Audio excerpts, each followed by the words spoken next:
President of the Center for Garden State Families, and we oppose this bill. First, the bill undermines effective cooperation among law enforcement agencies.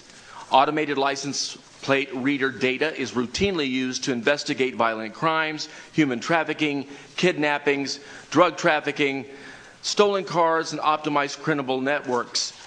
These crimes do not respect borders, and quick access to data is often critical. That includes license plate numbers.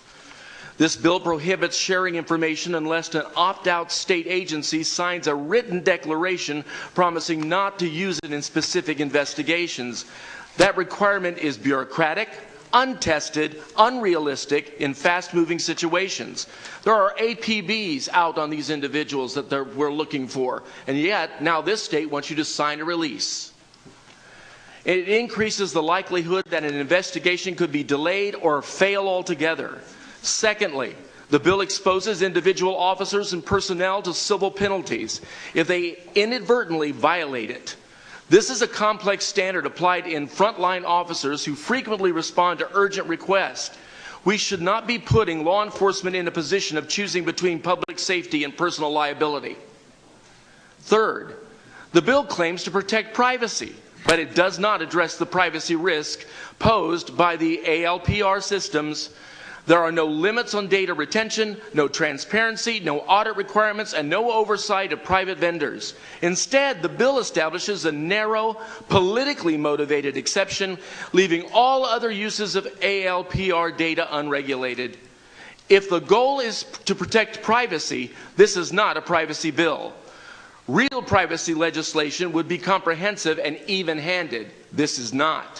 Fourth, the bill invites interstate conflict and potential litigation by restricting cooperation based on anticipated use of data in another state's legal system. New Jersey risks violating constitutional principles and creating friction with neighboring states that routinely cooperate on major investigations.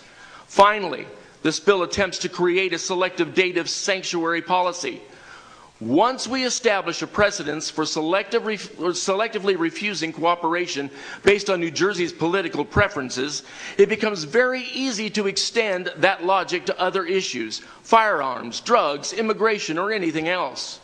We should not normalize a patchwork approach to law enforcement cooperation where states pick and choose which crimes they will assist based on politics. In closing, this bill will hinder legitimate criminal investigations, create legal exposure for law enforcement, fail to protect privacy, invite litigation, and undermine cooperative policing. The better ways to address privacy concerns without endangering safety, but this bill doesn't do it. Most of all, and worst of all, A5907 is a human trafficker's dream. Not only can you take his pregnant slave for a forced abortion in New Jersey at taxpayers' expense, but with the passage of this bill, there is no way to track him or trace him while he uses his slave to make more money. And let us not forget, many times the human trafficker uses an underage female minor. This bill is a mess. It's full of holes, full of legal challenges, and wholly unenforceable.